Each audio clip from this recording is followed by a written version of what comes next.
Hello, everybody. We are back. We are live. Once again, the videos don't stop because there's a game literally every 3 days, as you can probably tell. I'm joined by someone a little bit unusual who's not on the channel. I've got a Crystal Palace fan with us, Tristan. How are you, mate? How are you doing? Yeah, I'm all good. I'm all good. Let's go. Thank you very much for coming on. So today is the preview. We're going to talk about Palace first half, Newcastle second half. Let's get on with it.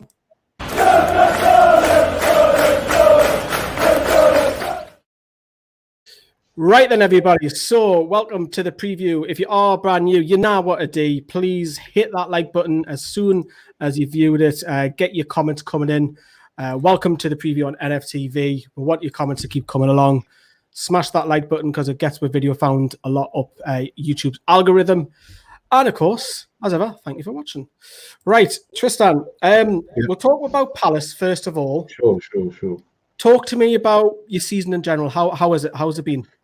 Oh, it's been really frustrating. I mean, we started off pretty well, 2 results against Man United and Southampton back to back, which was the last time we did get back to back wins, but very inconsistent. We've had some games where we've been on point. We know the team can perform, and some games we just choose not to turn up. I mean, some games we can barely pass the ball.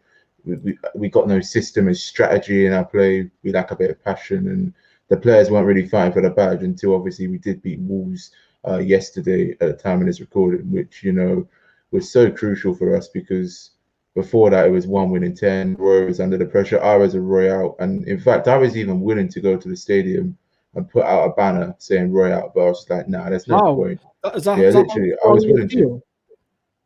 Pardon? Is that how strong you feel about Roy Hodgson? Yeah, like before the game, it was just frustrating because we haven't learned from our mistakes. Like, do you remember when we got beaten 7-0 at home to Liverpool and that went trending around and that? We didn't learn from any of our mistakes. We were still having the same defensive problems. And I think only yesterday he realised that we're not good enough. We need to fix up, be more defensive, start winning games and keep the clean sheets. And it paid off yesterday, to be honest, with all due respects. So a little bit different.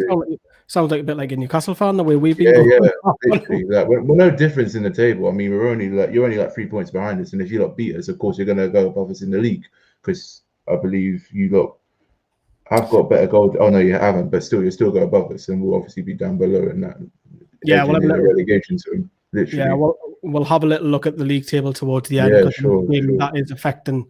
I wouldn't say affecting, but it is in around where Newcastle and Palace are underneath us as well. Peter says, "Evening, Lane, Tristan. How you doing, guys? We are fantastic. Looking forward. Very good. Just looking on your form, you obviously can see it in front of you, and everyone else watching can see this as well. Your form's a little bit indifferent. If you look at, you've only really picked up, and it goes all the way back until the West Brom win in early December. 5-1, just the 2 wins since. Is that worrying you? I mean, the fact we got a win yesterday against a good Wolves side who have been poor recently, I know, but they are a very good team and they're still got a chance of getting into the Europa League. Obviously, we haven't, but it is worrying. I'm still not 100% happy, just as badly as you are right now as a Newcastle fan, because it's been really frustrating. There's been a lot of negativity around both clubs.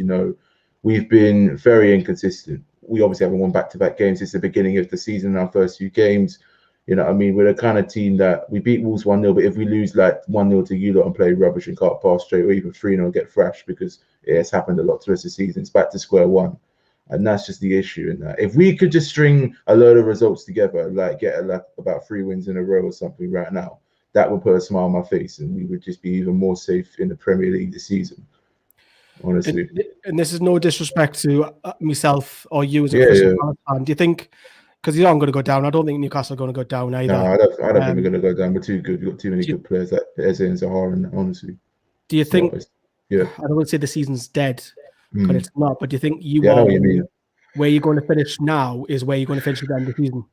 Probably will. I mean, look at last season. We were like in the top 10. We looked like we were going to get European football, and then we lost to Burnley or something at home at the end of last season. And our last 8 games, we lost 7 and drew 1. It said it all, really. It's just Palace overall. We did it a few years ago under your ex-former manager, Alan Pardew.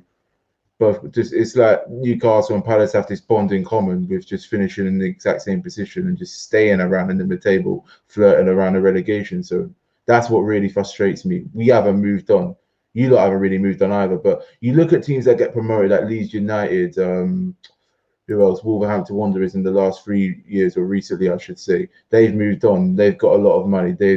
they're close into European football. They're winning games, thrashing teams, just fitted into the Premier League easily. With us, it takes us like forever to just get on point in that, honestly. And that's exactly why Roy Hodgson should really be sacked by the end of the season, or should have been sacked at the end of last season. I say it every time in that, and that's the frustrating factor. Peter's just carried on what you've just said there, Tristan. If Palace were to sack Hodgson, who would you like to see? Well, there's a lot. Well, this is one thing that I find out, whether it's a coincidence or not, I'm not sure. But after Frank Lampard got sacked by Chelsea, there was a picture with him and Steve Parish. Obviously, Susanna Reid was in it, who was a Crystal Palace fan as well. He was standing right next to Parish. Now, obviously, I don't think Roy's going to go right now because we just beat Wolves and got a good win. But if Roy did leave at the end of the season or was sacked or even resign, let's just say, it wouldn't surprise me for some reason that Frank Lampard would end up as the Crystal Palace manager, because obviously he did well at Derby, got them into the playoffs. He didn't get it promoted, but he had a pretty good season. At Chelsea, he did okay, but recently the form went down. And when you're Chelsea, you know, if you're a manager and you're under immense pressure, not getting the results, you're going to get the sack. To be fair, he can have Bruce. No, that's definitely not happening. Definitely not happening. That's relegation for us. Like another Alan Pardew, honestly. Palace used to have Bruce. There was only there for a short period. Yeah, he was. Yeah, and then he went to Birmingham for like, what was it? 4 days later. He wasn't a Palace long. Some years ago, this was. Yeah, it's going back a while. Just going to touch back. Obviously, the title of the video is could we do the double again? Because we've obviously just beaten a very good Ancelotti side. Somehow we'll talk about Newcastle a little bit later. The double, but Palace is another side that we could do the double over. And looking at the result earlier on the season, Hughes were the better team, and this is not a surprise when we win games. We're always 10 man behind the bus, park the bus, 10 man behind the ball, very defensive. And somehow we scored 2 very late goals. When you look back at that, you did that against us. You did that against us as well. The last 2 minutes of the game. That's just you lot. You lot can do it. You lot have got the potential to just pull a result out of the hat out of nothing. You obviously beat West Ham, who are a very good side this season at the beginning when they were pretty crap, to be fair. That's like, you lot have the potential to beat us and absolutely give us a good game when you could be bothered. Is it because you're not scoring enough goals while you're losing a lot of games? Have you got a striker problem? We haven't really got a striker problem. I mean, we've been scoring a lot more goals than we have this season. I mean, this time last season, I think we only scored about like 17 goals. And this season, I think we've already got like 20 plus goals. And our top scorer is Sahara, 9, Andros Townsend with only 1 goal. A bit of a disappointing sign so far this season. Obviously, a former Newcastle player, Bire Blukla, as well, with 3 goals this season. He's been on tremendous form, I should say, you know, and he is a real dangerous player. He's going to cause you a lot of problems. And that goal he scored against Wolves is going to get his confidence up, I hope, because he scored a brilliant goal against Sheffield United and followed it up at the end of the month, obviously in January of this month, and that with a good win against Wolves and a good goal as well. You know what I mean? So it's going to be a real difficult game for us, for both. And a draw seems like a fair result, to be fair. Well, we'll get your prediction off you a little bit later. Yeah, sure. Yeah, Joe Litton scored as well. I mean, Ben's rubbing it in a little bit there because Joe Litton. We were rubbish. We were rubbish. We never looked like scoring, and I was just waiting for you lot to score because it just had it written all over in the stars, to be honest. But when Callum Wilson scored, I was like, this is just not our day. It's just going to go from that 1-0 to 2-0. You could have even made it 3 as well, to be fair, if you're watching the game, honestly. Your goals you mentioned, obviously Zaha. Last season, I think he only got 4 in the Premier League, and now he was poor. It looks like he's the old Zaha, if that makes sense. He's got literally 9 goals. 9 goals. Double figures. Ben Tech here, I know he's not the striker that you originally thought he would be, but he's chipped in with 3 over the last couple of months. He's been a little better for us, to be fair. Last season he was pretty poor. The season before that he was useless. But he got a bit of consistency. Then he got dropped recently, which is a bit for me, I wasn't very happy about it, but now I can see why Roy dropped him, because obviously we signed Mattia over the last week, and that we got Batshuayi and Ayew, who are always in and out of the team, but have been pretty poor this season as well, but are in the team for like different purposes. I mean, Ayew can hold the ball up well, and Batman, I mean, the only thing he's good at is being offside, really. He scored 4 goals this season, all been offside. Like the guy's literally offside more times than he touches the ball when he's on the pitch. But he did a little better against Wolves, but the problem is he couldn't finish, and that's the frustrating problem. If you're watching our live watch along, me and my dad were just going absolutely nuts at him, because he should have probably scored a couple goals. He just wasn't concentrating. He was offside a couple times in the game as well against Wolves when we played them on Saturday. It was just really winding me up, to be fair. Talk to me about your threats. Obviously, Eze. We had Les Ferdinand on the channel a little bit earlier on, and obviously Les is sporting director of QPR, and I was joking Yeah. on with him, how much would it take to get Eze to come across? He said a lot of money. Talk to me about your danger man, Zaha, Eze. Who else should we look out for? Sahara and Eze mainly. Mattia, if he does start, I mean, I've seen he hasn't played for us yet. He didn't come on against Wolves, but I've seen some of the goals he scored for Mainz in Germany in the Bundesliga. He loves to press, a bit like what you lot did against Everton as a team. You pressed them, and that's why you won. We need a striker like that with a bit of hunger. He's a very young striker. Do you know what I mean? And I feel like this is the perfect chance. This is the perfect game for him to feature in. You know what I mean? To show us a lot of what he's really all about, to show the Prem what he's all about. I mean, we've only got him on an 18-month loan with an option to buy as well. So very promising as well. I mean, our strikers haven't really been on form. Zaha's been mainly scoring out goals as much as Eze has. I mean, he's got a few assists and 3 goals under his belt. If Mattia could probably get to double figures by the end of the season, or maybe even 8 goals, I'll take that, to be fair, because that's just an indication that there's a striker in the team who's willing to give it 100% for us, and it's just hungry for goals and just got a bit of passion in that. Honest to God. What's happened to? Because I thought Batshuayi would go on and kick on at you. He's been dreadful. Because he's been he's a striker that we've been linked to a lot. And we thought, we'd love to have Batshuayi, come at the club. And this is before Callum Wilson. But you look at his career, and he's obviously been a bit of a journeyman. And obviously, on loan to Valencia and that as well. If you look at the 18-19, he was great for you. 10 goals in 24 games, including sub. Was he? Oh, he scored 10 goals. I thought it was 6. 10 goals in the 18-19. But this season, he's obviously hasn't started many. 13 appearances. Because the reason why he's not getting in the team and he doesn't start is because he doesn't work hard enough and he's lazy. And then when he does start and score goals, they're either offside or most of his shots go out into my back garden or something. Like, come on, it's just pathetic. We know how he can play. He's been on loan at us before, and he's just not working his socks off. He's not pressing teams. He's not hungry enough. He hasn't got that desire to wear the shirt. It's like he's just literally met up with the players before every game at Palace and just come on and hasn't got a clue. It's like a Sunday league game, for God's sake, when you're running out of players and you're just desperate to find someone standing around. You let him play in that. That's what he's like with us, and it's frustrating. It's predictable every time he plays on the pitch for us. Someone's asked me who's the star man, who's the danger man. I think that's pretty obvious. Wilfred Zaha. Definitely. Look at that, 1 and 2. That's a fantastic record. 9 goals and 18 appearances, absolutely brilliant. I wanted to ask as well, Tristan, who's your weakness, or where is your weakness in this side? Our weakness is our midfield. I mean, I know we beat Wolves, but obviously we played West Ham a week ago as well at home, and we lost 3-2 to them. Teams come to Selhurst in all games this season. They run through our midfield like a hot knife through butter. Generally, like Luka Milivojevic, this season he has been absolutely dreadful. And I did say I never wanted to see him in a Palace shirt again. He didn't do that bad against Wolves, but his passing sometimes and his wariness of players around him, it's just really sloppy and just lazy. Sometimes he doesn't even play for the bad. He's got a bit of a hot head as well. When his head's not in the game, he flaps his arms around more like a headless chicken sometimes. And it's just like, you got to question how he's getting in the team over players like Jaya Reid, Alvarez, James McArthur, who didn't feature against Wolves. But he hasn't scored a goal yet this season. Last season, he scored, I believe, 2 goals. And he hasn't scored at home in a year and a half for us. He hasn't even scored a penalty in nearly 2 years. I mean, the guy was our top scorer season back-to-back a couple of years ago. But this season, he's non-existent. And that's your weak point. Even Van Aanholt as well, he played well against Wolves, but he's not consistent enough. And I feel like our left-back, it's just the weak point. Like, that's where he'll just catches out a lot. You know, you could just run past them and they could just mistime a tackle. We've seen that a lot with Van Aanholt and Mitchell this season. They're just switched off, and it's just easy for players to target them and just break through our defence mainly. It's interesting you say that, because we were very strong on the right-hand side. I don't know if you watched the Everton game, but Mankiel bowing on. Wilson was coming over to that side because that was a weakness by Everton, and it was fair play to Graham Jones and the coaching staff. It's interesting. That is the area where we can go down that flank. That way we're going to go.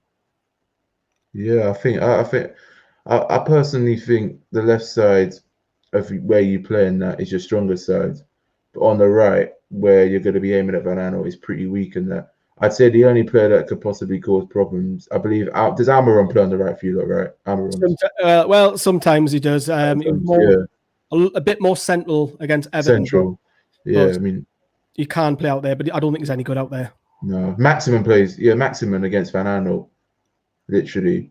If you play Maximin up against Van Aanholt on the right, that's gonna be a worry, like, because his technical ability for you lot is just so crucial, and you missed him a lot when he came on against Everton. He played a huge part in one of the goals, I believe, and was just very energetic, very upbeat, and he just played for the shirt a lot for you lot. That's what you've been lacking before you played Everton, when you lost 6 on the bounce, especially. I only clocked that he even got into the team for the first time, like yesterday, and that for ages. I want to touch upon, do you possibly have some of the best first choice and second choice goalkeepers? I say some. Goalkeeper, yeah. Goalkeepers, because you've now got Butland, who hasn't had a kick to, obviously, because of the form of Guaita. So do you Yeah, I have know. some of the best 2 goalkeepers in the league? I think we do, to be fair. I mean, we only kept 4 clean sheets all season. Last season, we got 10. We could still keep about 10 or 11 clean sheets if we improve our defense and just start picking up points like what we did against Arsenal. But Vicente Gaeta, he's made some crucial saves, made a couple crucial and good ones against Wolverhampton Wanderers on Saturday. You know what I mean? He's made a few errors this season, some recognizable, some that are just minor that he could have done better with. But he's improved a lot at the beginning of this calendar year compared to how he was early, like late 2020 when the Premier League season started, because he let in a few really cheap goals in that. He still does sometimes, but the fact he's played every single minute for us this season and he's been consistent enough to keep his place into the team is a reason why a good keeper like Jack Butland, who's only played 1 game for us in the cup and it was pretty solid as well, can't get in a team over him. That's the main worry for players like Jack Butland. Is he going to get fed up for us at Palace? He could even sign for you lot, because you lot could do with someone like that, to be honest. Yeah, people might say that Darlow and Dubravka have got the best goalkeepers, 1 and 2, but it's a good debate to have. Yeah, honestly. I want to talk about Newcastle. Obviously, you would have seen the result. Did you watch the game on the weekend? I watched the whole game, and you lot were brilliant. Some of the best football I've seen you play, especially for the second goal. That pass towards Callum Wilson and the finish was just sublime. I mean, Everton were What a great. beautiful picture that is. Yeah, yeah. Jordan Pickford's is rubbish. I don't even know. He's England's number 1, to be honest. Like, Callum Wilson just showed, like, if you just don't pick up your strikers and that making runs through like Everton's defense, you're just going to get punished, to be honest. Like, it was just the first. I mean, the first goal was a brilliant header. The central defender from Everton is the reason why he was allowed that space and that time to score. The second goal was just Everton putting everyone forwards, and you lot just caught him out with a brilliant pass, picked him perfectly, and he slots it away. And you lot, at the end of the day, were pressing as well. You pressed Everton a lot, and they caught them out. You know what I mean? You out tactically beat Ancelotti for gone. I think you already beat twice. Yeah, twice. You've done the double over them. I realised that as well, honestly. So it'd be brilliant if we could just get a good result against you lot. But it's going to be a real difficult game, honestly. What do you make? Because obviously Saturday was a huge surprise for me. It was a huge surprise for all the Newcastle fans. Obviously, we've brought in a new coach, Graham Jones, which was probably had I saw that. What do you make in general of the football? Because I don't know if you've seen what it's like up here. It's very toxic up here. I know obviously got the win on Saturday. Bruce got the win, but in terms of toxicity, it's very hostile at the minute. I mean, he's probably lucky Steve Bruce that fans can't get in the ground, because the football has been shocking. We are the worst team. We're worse than West Brom. Old form in your last 10 games, you're bottom of the league. Well, that shows you, but that just, literally. The performances match. What do you make of Newcastle in general, watching them as a neutral?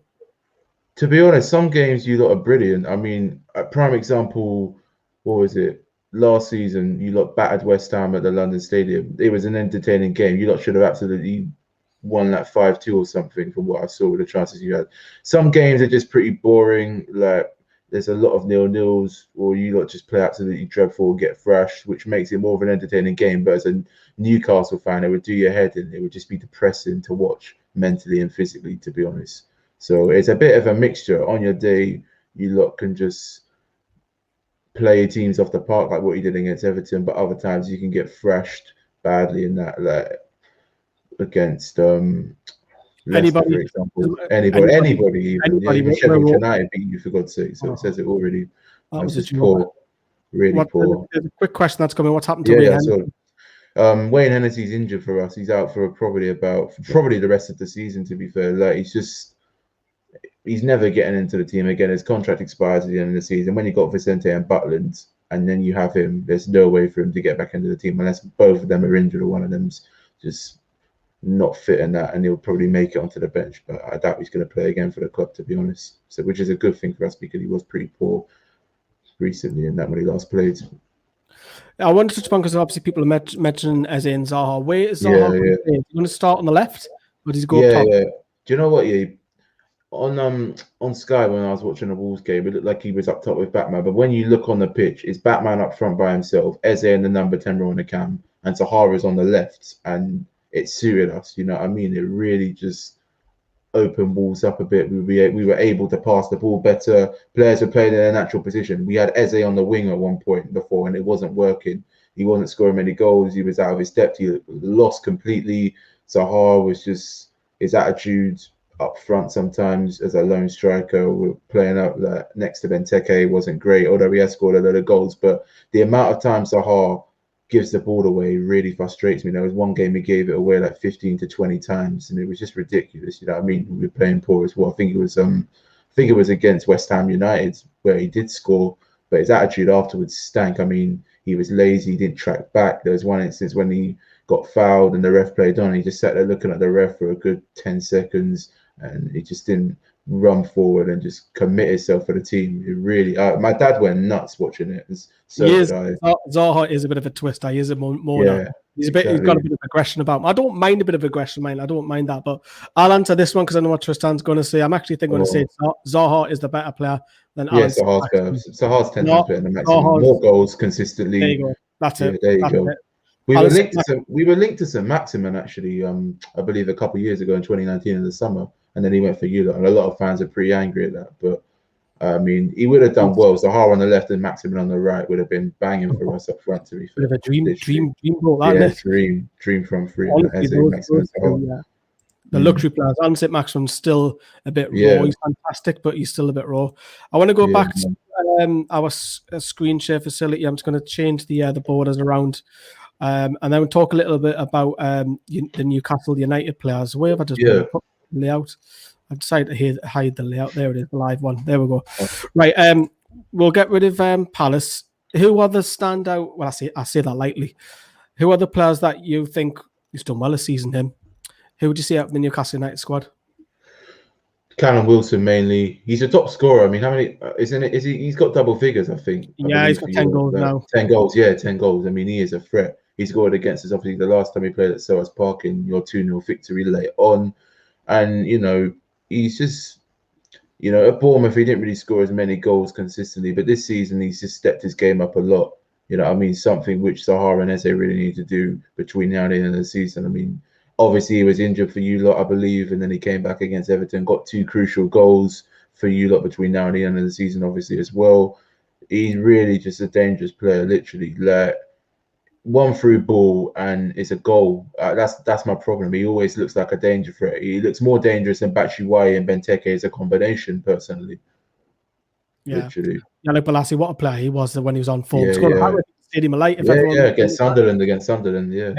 He went through a spell of about 2 years where he seemed untouchable. Another one came through from Stephen. Do you like your owner? Parish. Yeah, yeah, I mean, he redeemed himself a bit this season. I mean, we signed quite a few players: Batman, Eze, Nathaniel Klein, Butland as well. Good signings. We could do better spending more money. I mean, last season, a lot of fans wanted him out. I saw someone with a Parish out banner in the stand, and I was willing to bring one into the stadium. But we, let's just say we turned it around pretty quick as well. But it's just, the problem is with Palace, if we we're always going to be where we are until we get an owner with a lot of money, with for example, like the Wolves owner, that he's put a lot of money into club, and look at where they are. I mean, not now, but like previously, they finished in the Europa League campaigns, also places and that. And until we get someone with a lot of money, we're just going to be scrapping around the relegation zone or mid-table. We can't even finish top 10. Yeah, literally, that's just like both of us overall. Your problem is you got a chairman who has got the money, but he never wants to spend. Well, I mean, he just can't be bothered to spend it. He's just lazy. He just sees a shop shutting down and think, "Ooh, I'll buy it." He puts it all into Sports Direct. That's all I can. That's just a problem, honestly. I hope you don't shop there, Tristan. I hope you don't. Regarding other Newcastle players, you mentioned Wilson, Alan saint-maximin, because obviously he's now come off the bench, coming from long COVID. Sorry, he might start tomorrow now. He probably will, to be fair. Is he? Do you like the look of him? Obviously, you said that Palace. Yeah. I really wanted him. He's a real good player. I mean, this season, I know he's had a few injury problems and he's been on the bench and he's had COVID. 1 assist and 1 goal. I mean, last season he did all right, but I don't know. I mean, he could do better. He could just be a bit more consistent, and his finishing just needs to be a bit more on point, and he would be an absolutely brilliant player. Last season, 3 goals for you lot as well. Could have done a lot better. He's the kind of player that you want to see get double figures and just be consistent and be that main man, putting more quality balls into the box and key passes. You know what I mean? A bit like he could be a bit like Sadio Mane, to be honest with you lot. But he needs just level. He's got the potential, hasn't he? Yeah, he's got the potential. Like, he's still a very young player, honestly. But the reason why he's not a bigger club and he ended up at Newcastle is because he's not consistent enough, and his quality sometimes is a bit 50-50. Exactly. Like us with Zaha sometimes, to be fair. Any others from those two? Callum Wilson and Matthew. What about Fraser? Do you know what? Do you know one player that I fear? Do you know one player that I fear that's going to score against us is Shelby? He's another player. Yeah, I personally like. His shooting sometimes, just like when he's on the edge of the box, it just spooks me a bit, because I know this season he's been a bit poor. He hasn't scored a single goal. The fans have been frustrated with him. He wasn't given 100%, and he was definitely off his game, I should say. But this is the kind of game that you just won against Everton. You're just hitting your stride and that as a team, and literally it would just be a coincidence for him to just score against us, in my opinion. It's just written all over, literally.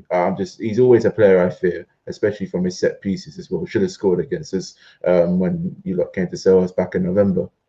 Literally. Yeah. Isaac Hayden's a very much an unsung hero at Newcastle. Doesn't really get recognition from other fans. He's well loved by Newcastle fans because the graft he puts in. But yeah, Isaac Hayden would be a good buy for any club, because I don't think it'll cost a huge amount, because he's not really well known, to be honest. Not many people talk about him. But for us, we wouldn't sell him for over 20 million. Got to be at least. Weakness-wise, I'll tell you where that is. It's our right side. Although Manquillo did have a fantastic game on the weekend, we keep changing our right back. We've had DeAndre Edlin, who looks like he's on his way out of the club. He might go out tomorrow on deadline day. What are your thoughts on Edlin, by the way? Because he was doing really well at one point, especially last season. I was impressed by him. The last 12 months, he's deteriorated massively. He used to be first choice, but defensively, he's in behind the ball and behind him. That's where the weakness is. So if you want to go down your left flank where Zaha's going to hang out, we might find that we might have to double up on that side. But put 2 guys in. Yeah, we don't know who. I can't sit down and say who's playing tomorrow on who's playing Tuesday on right wing back or right back, whatever it is. He keeps changing. One game it's Yedlin. I personally think Fabrizio Fernandes is going to probably start. He's likely, because you got to rotate the squad around. You got like 2 games in the space of 4 days. We're probably going to rotate a few of our players around and that. But Manquillo is probably going to get a rest, because I think Steve Bruce, and obviously you Newcastle fans will know that Zaha will tear him apart. He's done it before when he used to play for Sunderland. He's done it before, literally, to him. So that's just a tactical genius thing that Bruce needs to really just sort of have in mind, is to put Fernandes in. And then I think Zaha's going to have less of a chance of getting past your defence with ease in that, to be honest. Yeah, I'd agree. Yeah. Goalkeeper, Carl Darlow, what do you think of his form this season? Kept one loads. How many 4 clean sheets? That's the same as us. Yeah. No difference to Vicente Gaia. I mean, there's no difference, to be fair. And I look at the Brocca, he hasn't even played a game yet. No, he's been injured, hasn't he? He's only just come back. Oh, right. So, I mean, Darlow's obviously been your number 1 throughout the whole season. So, obviously, Darlow will play, and he's a very good keeper. He saved a penalty against a former Newcastle man, Mr. Johan Cabaye, 5 years back, when you got relegated, literally. So, if I could be honest with you, he's got it in him, you know what I mean? He's got the potential to have a really good game. Sometimes he makes it. He made it. I mean, he's made a few errors in that this season and in the past, but he's your number 1 for a reason and that. But I personally think Darlow is definitely better than De Bruyne, even though he's been out all injured this season, De Bruyne. But Darlow, you know, he's always just. In terms of England goalkeepers, do you think he's far off? England goalkeeper. Yeah. Yeah, he's pretty. I think he's far off. To be fair, you look at Nick Pope, Pickford, and Henderson. I can't see him getting past any of them. Is that because of the managerial choices, not in turn? Because he should be Yeah, playing exactly. form. Yeah, I know, because the Brockler has been pretty consistent for you lot, keeping clean sheets this season. Pickford's been poor. Henderson's hardly played in the Prem for Man United. And Nick Pope, I mean, in my opinion, Nick Pope should be the number one goalkeeper. He's kept about 6 clean sheets all season for Burnley. So, yeah, I mean, Nick Pope over Darla, definitely. Darla could probably be like a third choice keeper, and Pickford Yeah, could be I would second. agree on that. I think Pope's probably is, but Pickford's not. Pickford's Yeah. awful. And I'm not Oh, just he's saying rubbish, that rubbish. and he's got little One arms. clean, one, yeah, this season he's only kept like one clean sheet, and what was it, 17? He's awful, That's not Pickford. that's not a number one goalkeeper. He's worse than Hart personally, to my opinion. I think Hart would do better than that. That's how Yeah, bad he Darlow is. punches too much when he should be catching. That's true, but Darlow is, well, before last weekend, he was number one for claims, punches, and I think he was second most saves in the Premier League. So he is a busy goalkeeper, without a shadow of a doubt on that. Obviously, you might have seen a comment that came up just before, Tristan, is that Brighton have won. Let's give Oh that no. a So where does refresh. that put them in? I think they go above you, I believe. Ooh, it's close, a point behind Oh, West. just about close. Just the So point. That's Brighton their have first home win won. in like 6 months. Jesus. Yeah, so Brighton Just have remember won that tonight, now. everybody, for everyone's tuning in. So you've got a cluster of teams from Brighton, Burnley, Newcastle, Wolves, only 2 points separate. Look at Wolves. So far Wolves are down. falling down. They're nowhere near the team they were last season. They looked deflated and depressed, especially when they walked off against us at the end of the full-time whistle. Yeah, and obviously Literally. you're 3 points ahead of us. Well, 4 points ahead of us, but 3 points ahead of Wolves. Look, Palace are going to be fine. Like I say, I don't Yeah. think this. Do you think the bottom three, because yes, Fulham have got a good, Yeah. that's 7 points behind Brighton now. The problem is with Fulham, they're drawing too many games. They've in their last 11, they've lost, I believe, 3. So their last 10, they've lost 3 and drawn 7. They're not winning games, but they're playing well, but they're not winning enough games. They should have beaten West Brom in that first half and throughout the whole 90 minutes. Clearly the better team, just switched off for 2 chances that West Brom had, and they got punished, literally. I mean, in my opinion, I think West Brom and Sheffield United are down. West Brom's home form is the reason why they're going to go down. Their away form's all right. Sheffield United, I mean, they were already down a couple months ago. I mean, only 2 wins this season. Got beaten at City last night. It's just not.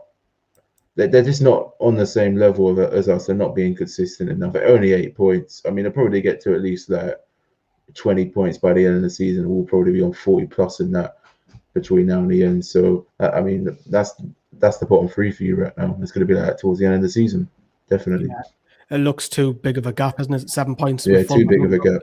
But hey, it's still halfway, just over halfway. Yeah, But you never know. we'll see how the league table pans out. I want to ask you before we get your predictions: is how do you see the game playing out? First of all, Tristan.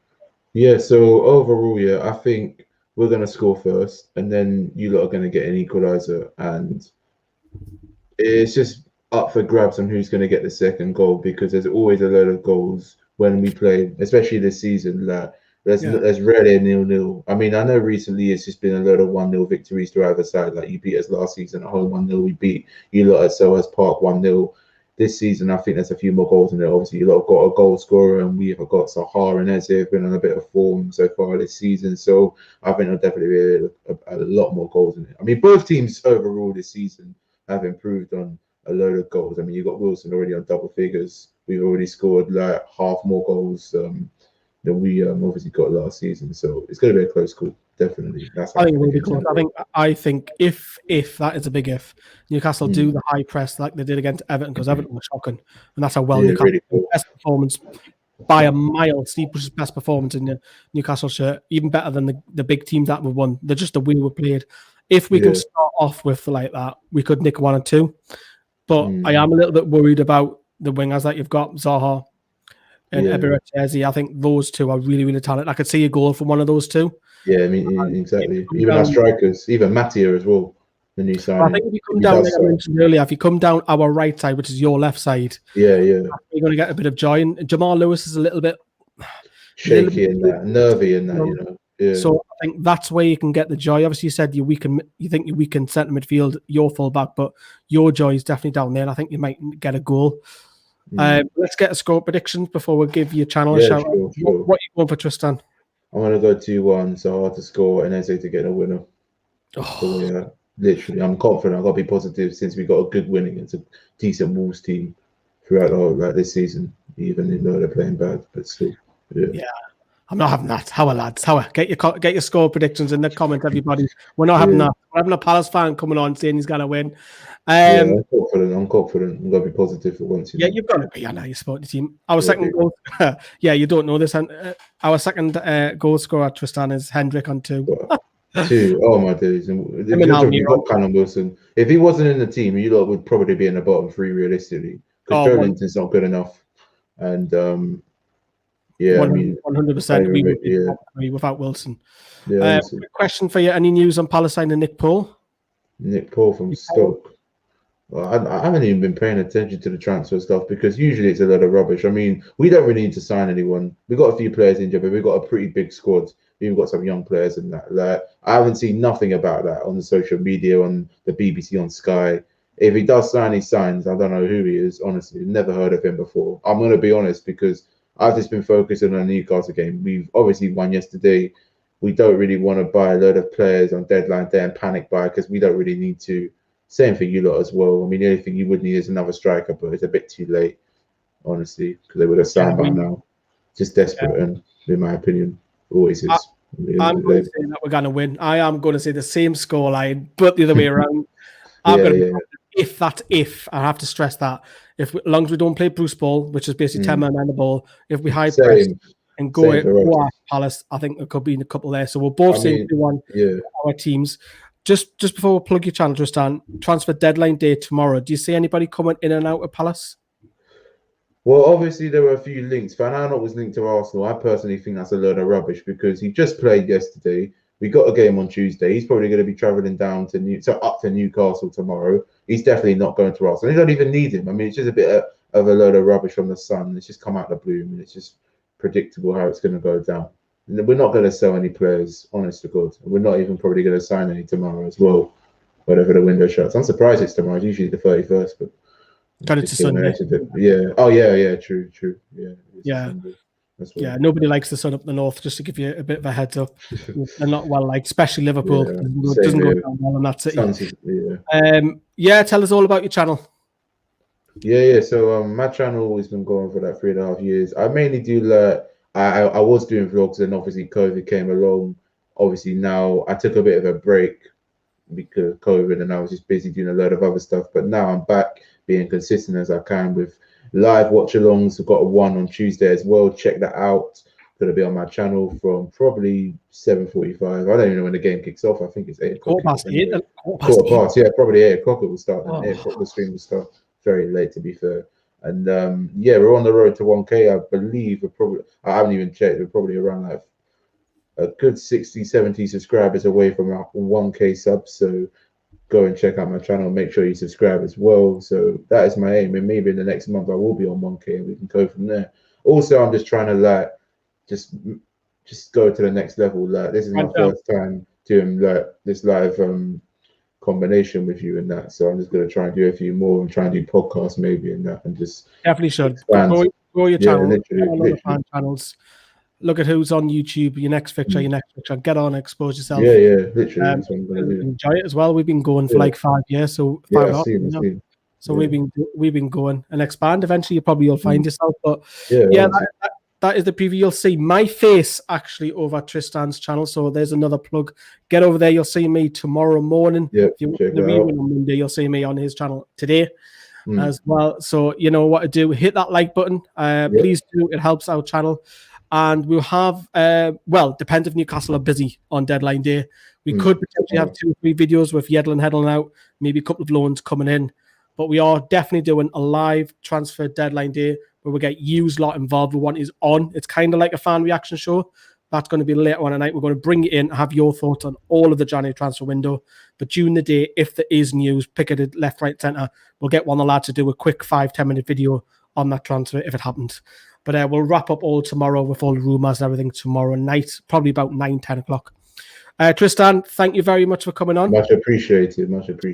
Enjoy your night, everybody, and we'll see you tomorrow. See you.